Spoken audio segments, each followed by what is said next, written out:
Koe tu hono wani e tau lahi aho ni e timi koe ni e laione pa mo timi koe Marisi ke tu tatau e pe kai.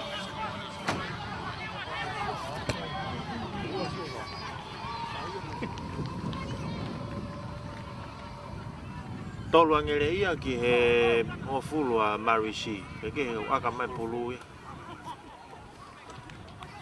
Kolfo ai timi laione.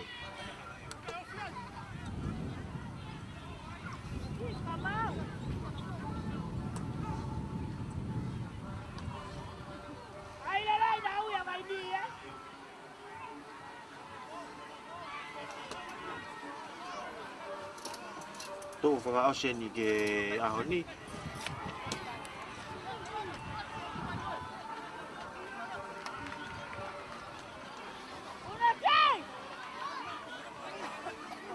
Ma ye nyai pe mo e to taha kon ko muti e komatala kon ni tau lahi aho ni. E tangata ni o ke vai nga aho ni. Eke, ta fok mai tau vai nga kon ni wala tu time Marisi o me ya o ki lain katao. Me ya o ki lain katao. To pe ma mita ni mau na ke te ke pe ke na ala. Time Marisi. Aku wifi ko mau ya. Ko mau.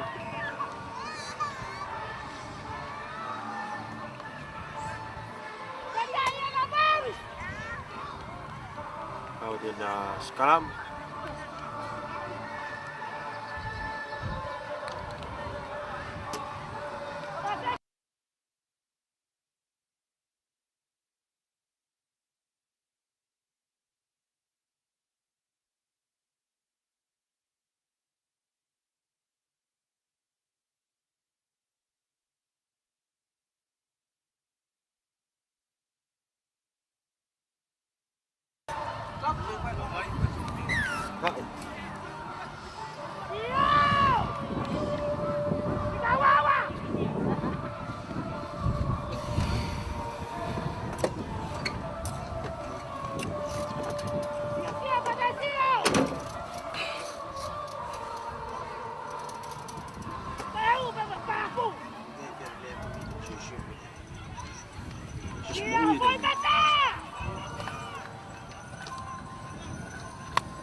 puluen Marisi hau malo he Marisi he halfway he taimina more pulu tau te wha mau a kolofo ke offside ana tau te wha mau ke hai te kolo kataki tari maalunga he ni taha kau timi ko ya kolofo ko laione i pamatala ni wha mau ke kapten ko ya kolofo Niko aka ni hongo fulu ko ya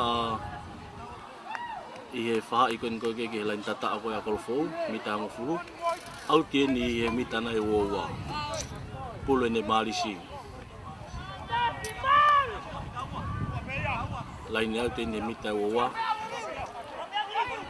ko wha ikon ko ki tonga ko ya timi ka kolofo lain au tie alat maalunga ya tolo me au ti tau te wha mau ko ikai ke hanga tonu ai tolo ko ya huka ko ya Marisi puluen na kolofo sikalam mo ni mita wowa ko ya ke lain tata ko ya kolofo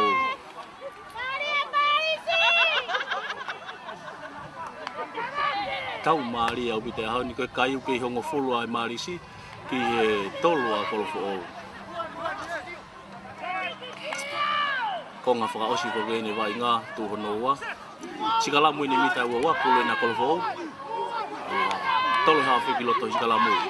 Teke malo ki holo mui e sikalamu ko ia kolofo.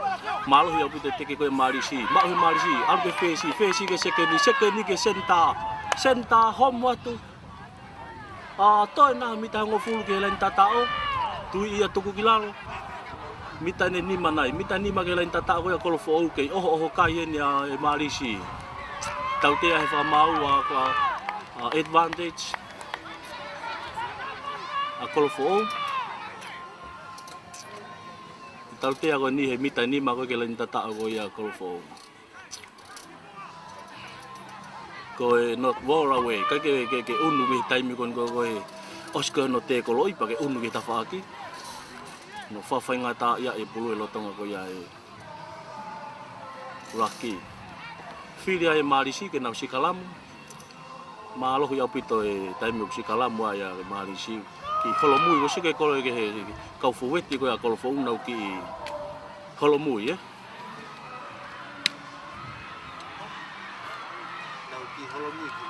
nau ki holomui ki mui.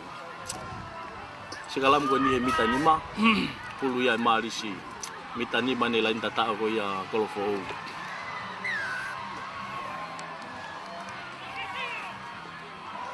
Tau te afiki ki fa mau e pula e tim ko ya kolofo. Tepi whakawawea tu ai huka ko ya Malisi o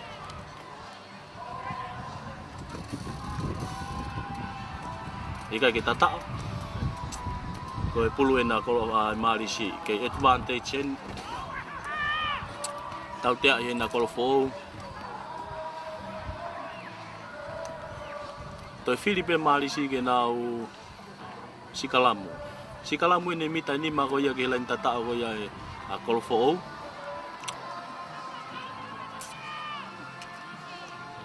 e mala fika wa no fitaula ke ya kolo fo ba mo Malisi ya ko mala fika laki lo tonga fita laki ya timi ko ya toloa old boys pa mo timi ko ya hasini kai ke he foki mai alu sikalamu pule Malisi fesi ke sekeni o tata wa ye ma sekeni ko ya Malisi ko siat ko baka mata pule ko ya golio feka ubito alu sekeni ko ya Malisi o tata ala kai ko ya Malisi he taimini o tahanima ki he tolu a kolofo tahani magi tolu a kolofo o sinain ha minite hongo fulu me e kamata ko ia o tu honoa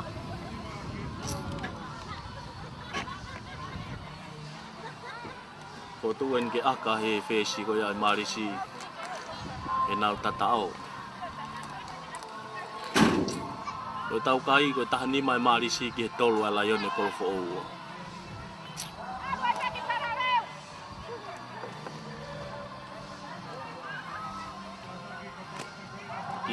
maka ki he tu ono wa ki ke he abi to ha ko ya ko fo na na ki fe ka mai ka kon ku fa tonga na ki holo mai tu ono wa te ke ya ha holo me ta fa ki ko ya Malisi ya ngai makai e he ho atani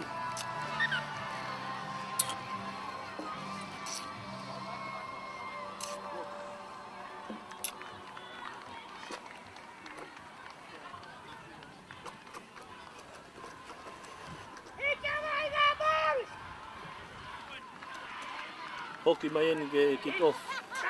We halfway. Kick off wa tim ko ya kolofo. Tata, kibar.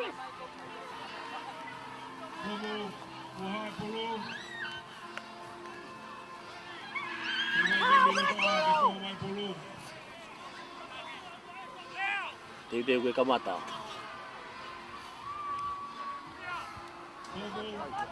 Aka haya pia he feska kolofo folau ala tu malunga ia o to o mai he hua ko ya Malisi le re feka mai hua Malisi ka ke lava tali tu kilalo ko na ko tali to kilalo na ulaki ai ke pulu pena Malisi mitani hongo fulu ko ke tafaki paka to ke lau pule Malisi sekeni ne Malisi lu tonga hak me pulu offload ya ke he senta alo senta ko halfway hongo fulan niki aka fatotolo kai ke tau ya ka pakal ko ya kolofo o auti ko mita ni man me halfway ko ya he fa i ko fa i mala ko ya kolofo auti ai pulu. Ai ko e pulu ko ni. Le mari e na fai he kapakau ko ia e mari si. E feka au pito ni hau.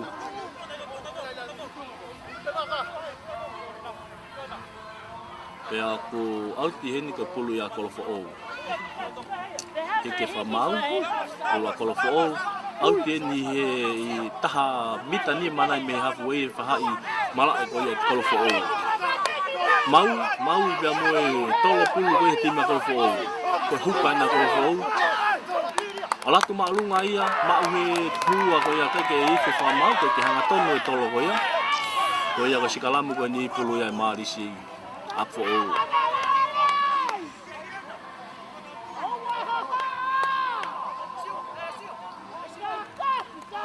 Sikalamu en he mitana e ngofulu me he halfway ki he whahai laine tatao ko ia ai kolfo o.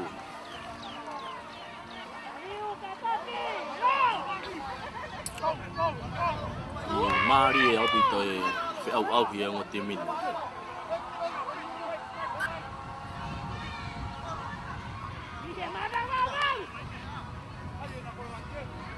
Ko whetongi mai ai huka ko ia kolofo. Maui.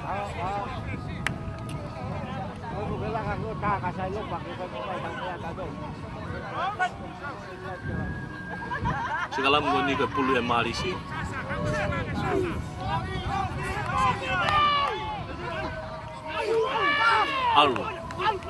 Alu pulu kilo tu sikalamu. Ko wakai tu mau he tim ka kolofo e pulu e kai min.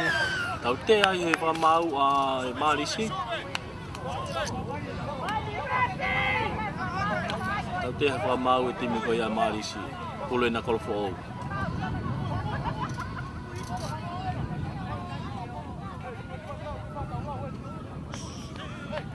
Ku bila tonga talanoa e whamau lai ni au tiba mo e whamau he taimin. Ngihangi na whakatoka ngā ia tu e whamau lai ni au tiha. Kaike, pulu na kolofo, whiria kolofo ke aka ke auti, aka hea he whe si ausi o alatu o auti. Auti eni he mitahango fulu koe ke whahai laine tata mehi halfway, whahai laine tata koe ai marisi, pulu na kolofo.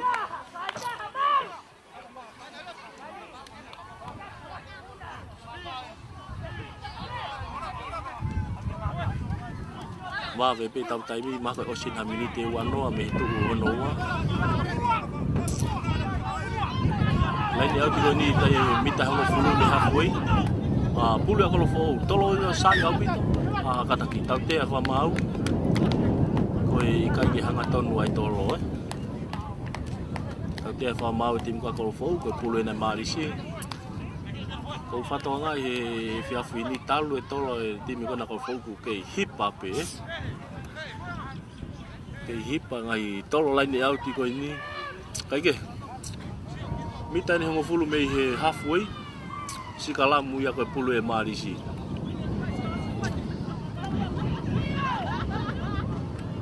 Koe tau kai koe hongo fulu manima ki he tolu. Hongo fulu manima marisi ki he tolu a kolofo o.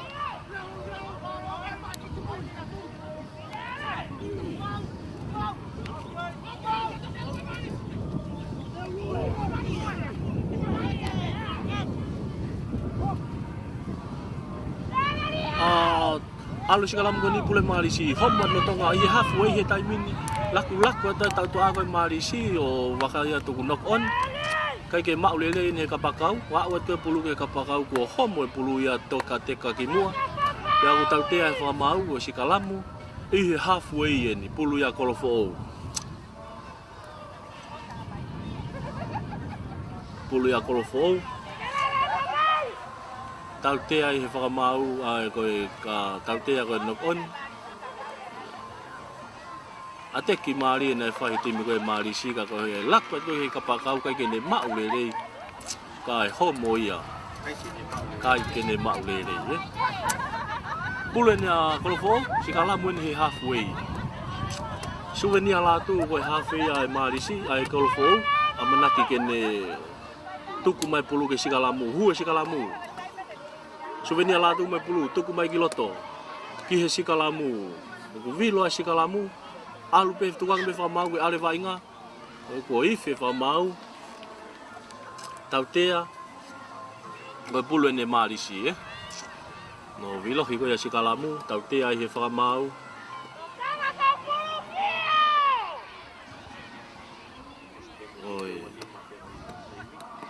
o se ne mite wani ma to mite te tahani ma to mite tahani ma me tu ono wa ke taki pe marisi ko e tahani ma ki he tolu to sikalamu ni halfway pulu ene marisi to holo pe sikalamu ko ya kala fa mau ke to reset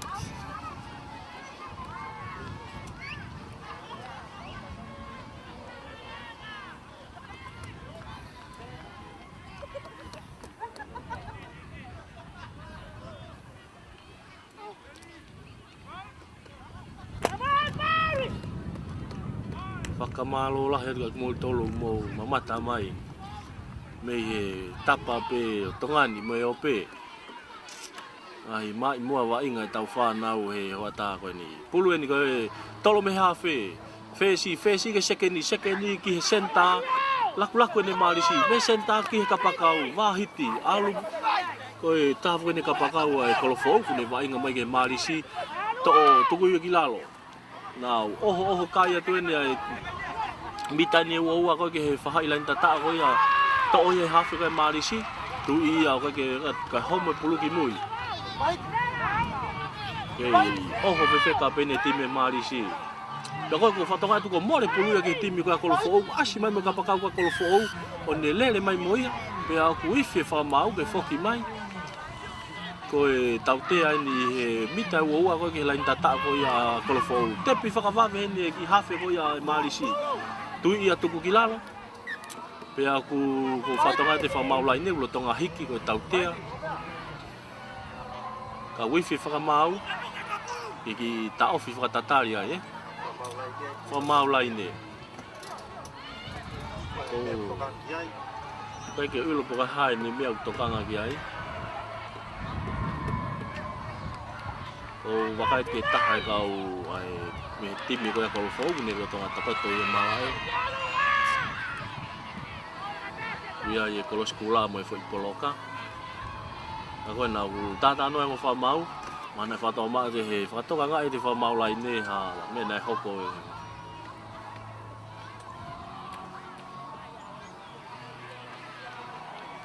ki tao fie vai nga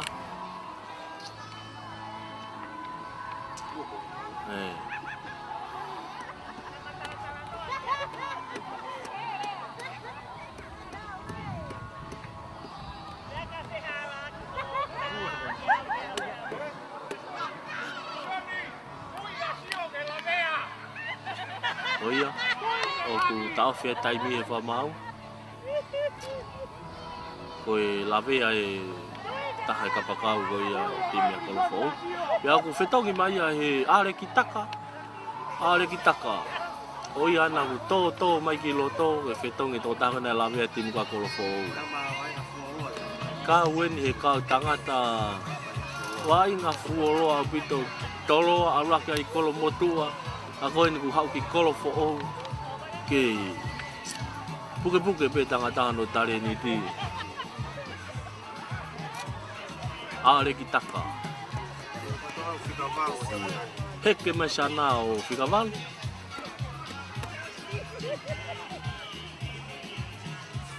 sikalamu he mitai wo ako ke lain tata ko kolofo ko pulu nya kolofo o Ua sikalamu, suweni ala tu mo e hafe mo pulu. Tolo ki loto ke sikalamu, ke teke malo to o ia fika valu. Ale ki manu, alu to ki lalo. Tali ia tu ki lalo. To pulu ai to taha pe time kolfo. Lele tali fefe kai tim ko ia mali sia tu ki lalo. Nau ke ala tu ben he wo ko ia lain tata ko ia kolfo. Tolo me hafe ki fezi. Akahi he fezi ki auti me he wo ko fatonga tu ke auti ka ku ala te kapakau a kolofo ne tali e kapakau ne hapo mai pule marisi ko na hiki te vainga ki he Mita ni mana ini behi halfway i ta whaake ko ia e lain tata e Marisi. I o te uraki ai, tau tea he advantage ai whamau e timi ko ia kolofou, tau tea he timi kolofou, ka une tupe vai ngā ke alo. Na koe na ko ife whamau ko tau tea. Tau tea i hene timi a kolofou Tau tea i timi a kolofou, pulu ia ne Marisi. Ko e whakawhaingata ia i pulu, lotonga ko ia Rocky. A kahi ene whesi ko ia Marisi o alatu maulunga ia auti ene mita ua ko ia.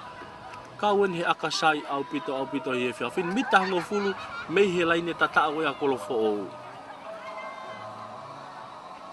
Mita hango fulu mei laine tata o ia kolofo ou. A kahi he whesi ko ia Marisi o auti le rei. Ko pulu ene Marisi.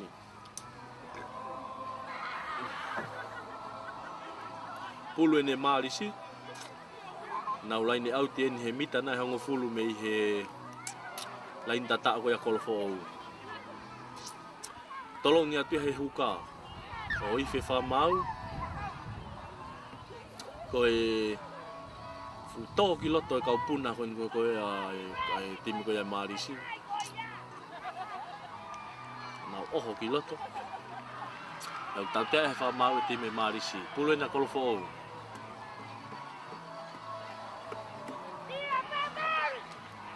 Tō e si ipe tau taimi. O anga kou whawhua to e naha miniti e tahaua pe kua miniti hango fulu. Mei he tuho no ua pe a osi e tau taimi.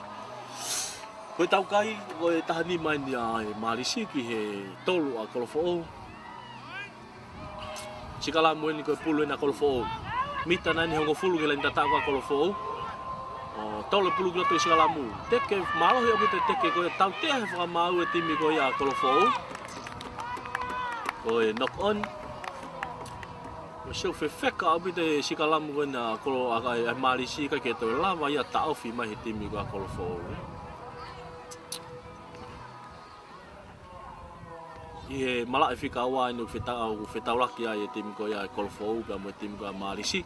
E mala e whika auraki ua tonga tau ai a toloa pia mo haasini.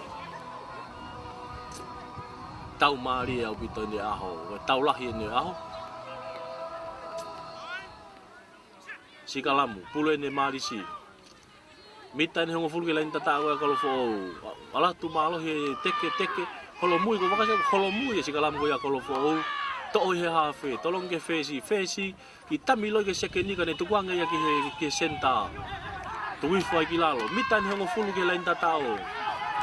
To'o pulu ai taha kai timi koe a Marisi. Nau alatu. Tau te hai whakamau, advantage. Ai timi koe a kolofo ou. No, lotong ala toa na mita ua ke lain tata o. Kei pulu pene Marisi. O teka pulu ki bua kau tau te hai whakamau, advantage. Ai timi ko tau te hai whamau timi a kolofo ou. Ko e nau whinga ke tanu e pulu. Sai timi ko e tau te ane mita na ene walu nai ke lain tata ua kolofo ou e pulu ene Marisi. Ko e whiri ana toke nau tepi. Whiri ene timi a Marisi ke nau Sikalamu. Nau whiri timi ko ia Marisi pe ko kapteni ke Sikalamu. Sikalamu ko e mita na ene walu ke lain tata ko ia a kolofo ou. Lolo tonga taki hene timi ko ia Marisi. Ko e hongo fulu manima ki he tolu ai timi a kolofo ou. Pulu ene Marisi. Sikalamu eni he loto mari e ko ia e lalo kolo pe. Ako siau ki alu e whakahaha hihifo. To'o pulu ai whikawalu. Ole, tuku tari e timi kwa kolofo tuki lalo. Mita na ene fitu nai ke lain tatao. Kei pulu pene Marisi. To'o pulu ai hua. Tolo atu ki he senta. Kai ke maule re he senta. Ai homo ia ki lalo. Yang tau te hai whamau ai timi kwa kolofo ke offside tepi wawe hene ai matatolu ko ia Marisi. One aluatu maalohi teke lava tari ia o tohi vai pe lain tatao. Ifi whamau. O tatao ai matatolu ko ia Marisi. Kau en he lere whewheka au pito nai whai wehe matatolu ai Marisi. Mari e au pito. kai ke lava tali toko taha toko ua toki aurifo toko tolu o tatao alua ke ai kai o wanoa timi ko ia marisi i he tolu a kolofo o waka ia toki he mala ko ia fo o toko la ia bito ka kai nau sio wainga i e fiafin na ho mamata e wainga mo pou i e wainga nau whanau i e fiafin kai ke he tātai i pe tau taimi uanoa ai marisi ki he tolu a kolofo o akahi he fesi aluatu o whakao fo whabita fi aka koni ko haka loto koloen malat maalunga ia hu pia uheke kai ko ia marisi o ua ki he tolu a kolofo o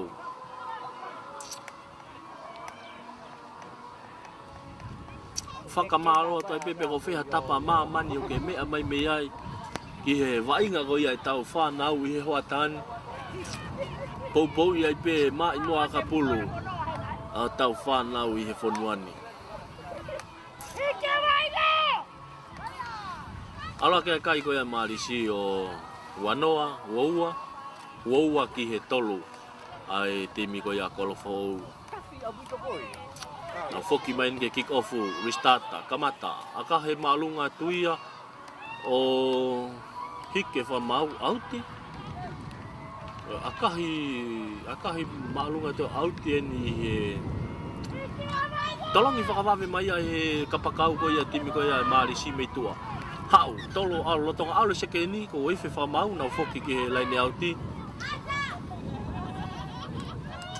o wakaya tu au ngai sio akapulu ko ia whanau he super rugby ko mata ke asi mai he tau feau hi e fiafin ya hui ko pulu vave lain auti he mita e hongo fulu nai ke lain tata ko ia marisi ko pulu ene marisi hangi wa whanga mari nai na kolofo o ke nau ki whakawheki ki ai ki he pulu ki ai hatata o ki ahon tātai pe taimi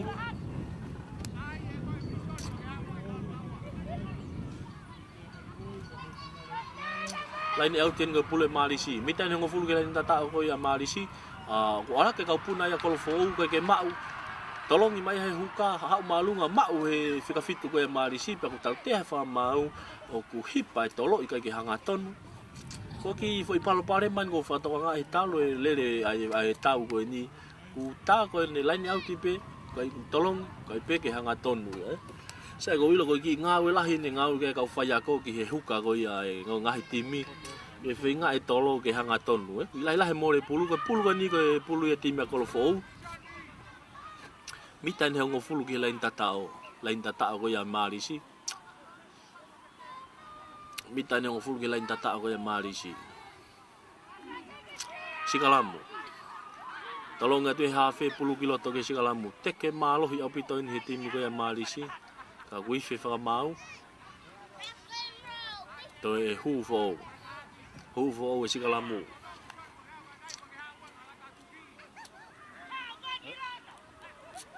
sikalamu ni mita ngofulu ko ke lain tata ko ya ai marisi ke pulu na kolofo of fainga marien ki kolofo ke fainga ya le wahana tata ko kai ko tolu kolofo ki he woa ai marisi sai tolu pulu ala tu ke teke malo ya ke holomui ka ko pulu ma pe e kolofo lo tonga alu ne seken ko kolofo tali ia tuku kilalo niko ke pulu bena kolofo na ke kai mita ne walu ke lain tata ala tu ke mata tolu tari ia tuku kilalo mita na neono mita non ke lain tatao fenga malo hi opita kolfo weni ke na tatao tolong i mai ke tahana mata tolu to oia au tari itu kilalo ke alo atuen mita ne ni mana ke lain tatao ni mana be mita na neono ke lain tatao e pulu bena kolfo to oia alat faka molo ai alatu faka molo ai timi ko ya alfa fo weti pulu bena kolfo tolong mai ki hafe lere fe ka te hafe Tali ia tuku ki lalo. Toi mene mita ni mahafe tolonga te pulu ki kai ke mau le he fika ono ko ia kolofo mau he fika fitu to. Na kona ko tui ia tuku ki lalo. O ui fe fa mau tau te ai ne timi ko ia ai mari siko fisai ti tepi whakawā vene hafe ko ia kolofo. To pulu e tana ko fueti. Na ke tuki ato ne fueti. Tari fefeka na whahe timi ka mari si o sia to peke he tosi mai na kau seke ni o ne tui e taha kau fueti ka kolofo o homo ai pulu ki mua pe ui fe fa mau ko knock on. More hene whainga mari ko ia kolofo. More hene whainga mari ko kolofo e nau whenga ke tatao. Ai au nau whoki mai o Sikalamu. Whoki mai ene o Sikalamu. Pea ko e Sikalamu ko ni mita mana ene walu pe ono nai mei he lain tatao ko ia marisi. Pulu ia marisi. Sikalamu, tole pulu kiloto. Toi he hafe o akahi maolunga o hao auti. Auti na ene mita hango fulu ko ia ki he halfway, he whahai malae ko ia marisi.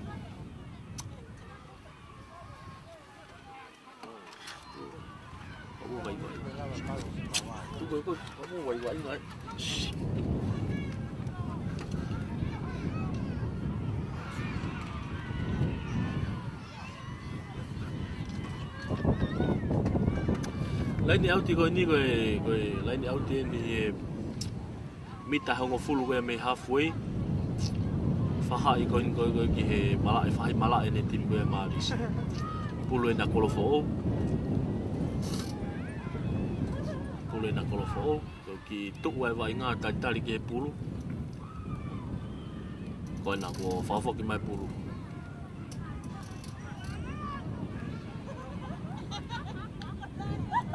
Laini out ko ni ko pulu a kolofo na ko whainga mari na ni a kolofo ke na wa we ke laine puna tolongi ko alatu maulunga ka ko sia tu ko e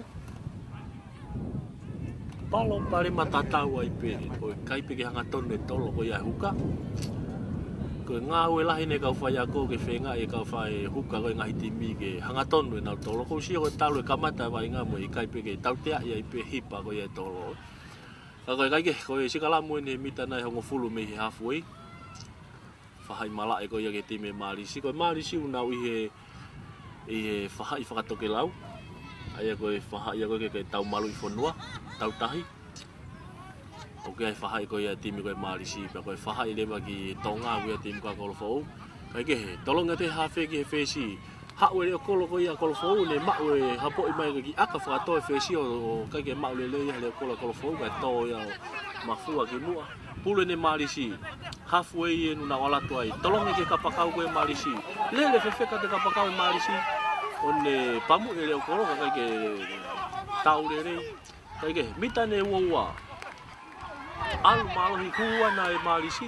Tau te hai whakamau ko e toi. Ai timi ko ia marisi ko pule na kolofo. Ko wakai atu ko taha ni kapteni ko kolofo ko Areki Manu Taka o ne tau te malae mana u ia i whatamaki o ko te. Pehe ki he whikawhitu ko ia e kolofo o Willy Muri Saviet.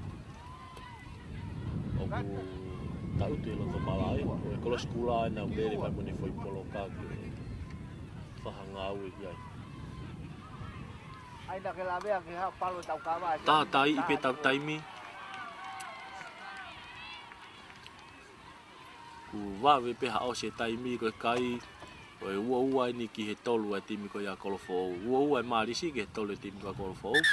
Tau tea whamau, whoki mai ki he tau tea, mita ne ua. Mei he tepe filia ti makal foge na tepe ba tepe ai ha fe tolonga te ke fesi tolonga te ke tahe hua lere fefeka mai tu kwange ke foge ti pa ku vaka tu homo pulo to ki mua homo pulo me tahe ka foge ti ka kolofo o teka ki mua mita nai ni ma me halfway mole ke malisi pa ku ife fa mau ko e knock on ko e pulu ya malisi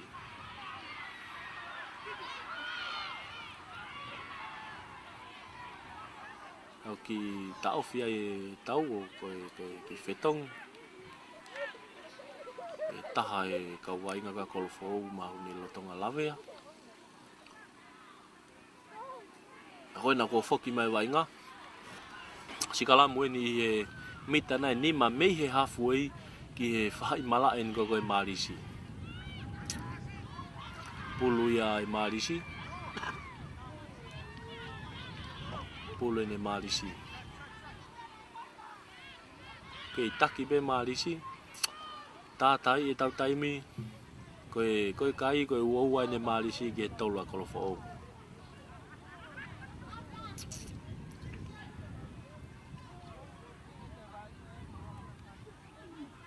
hu e sikalamu hafe marisi tuke pulu kiloto teke holomui e sikalamu koe a kolofou to e hafe pulu ku oma ala tu e kau fuai ka tifeni o ya ma kolofou tu e hafe al pito to klaro ko te pi fakava e timi a kon koe a marisi ku to mai sekendi ne ki step wai o tali ia to klaro to e hafe koe a marisi tolonga ke fesi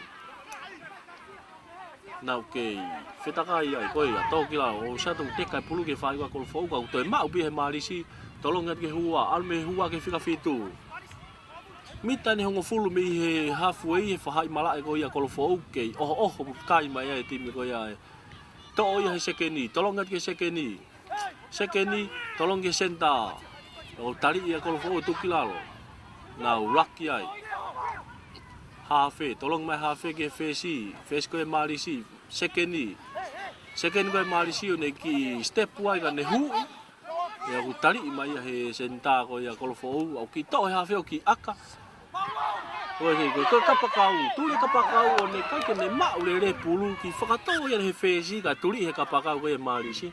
O alua tua o ne ki kamata ala me he pulu o homo atu ki mua o nokon.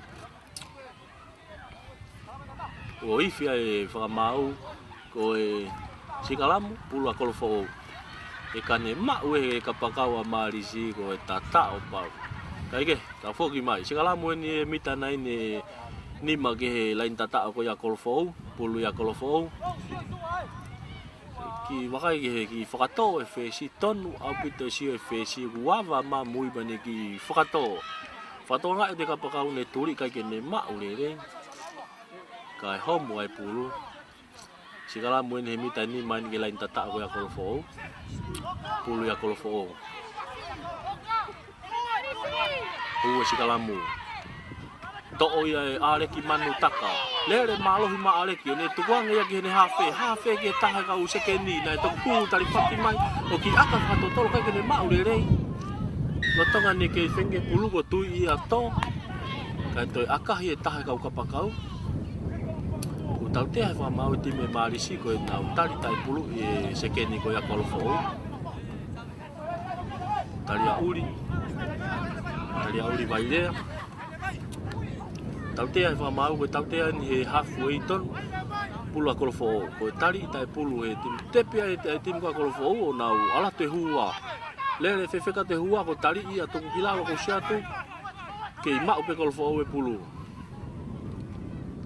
to he hafe tolo tau to a ko ni kolofou alu ala ke senta ok lele fefeka senta te ke lava to vilalo bona to kilalo to he hafe tolongi mai ke fesi ala te ke taha ka mata tolu ke oho malo hi ni tim ka kolofou ka ko more pulu ke marisi o akahia he marisi ki mui ka ko hawe vai nga ki mui ki he mita ne o mi he ka ko hiki o auti ka taki ko hiki mai fa mau ta kana te ka pulu ya auti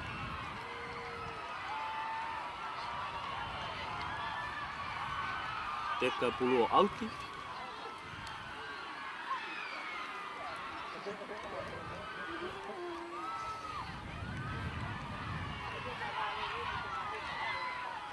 koe tau ia koe aho ni ana akahi mai he taha e timi koe ia marisi o auti mai ni he mita hango fulu me halfway pulu na kolofou ale ki manu ni une amna kin tolong me pulu O i kai ke mau lele ia. Dan tolong no man kai ke mau lele ia kai knock on e pulu ia ai. Tau te he wha mau. Koe knock on. Ta koe pulu ia ai marisi. Tau in koe kai koe uou ai marisi ki he tolu a kolofo. Sikala mueni he mitana ene hongo fulu me he halfway. Pulu ene marisi. Nok on he ne tima kolofo me lai ni auti.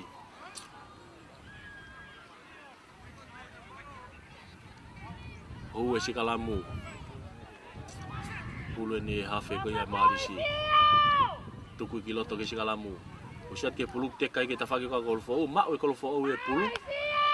Ya o ki akahina akahia. Oh ya we. Toi foki fe va mau o se na turia te sekeni ko ia malisi ki foi aka ko na to pulu ia te kai ki mu ta fa ka kolofo o toi aka ia to ta ti me malisi na ta ta o ia mau ia sekeni ka kolofo ne o mi ia ta ta ka wi fe va mau ia foki mai ke sikalamu toi fa fo o sikalamu pulu na kolofo pulu na kolofo sikalamu ni mita na ni hongo fulu me he halfway. Hu sikalamu. Fe feka abu te sikalamu ko ia malisi e anga nau teke. Ko pulu ne malisi. Holo mui sikalamu ko ia kolofo. To he halfway fakasio mau he kapakau. Kapakau ko ki ta faki fakahihi fo ne tolonga te halfway gai. Puke tu ki olunga taha kau he taha timi ko ia kolofo. To he halfway ne akahi ki tu ange kau ko ifi mai taimi auti o ife wha mau moe ose taimi ko e lava kakato ia e tau ko ia kolofo o pia moe marisi i he hoani ko e kai o kualake ko e kai ko ia kolofo o ko e tolu pa ko e kai ko e marisi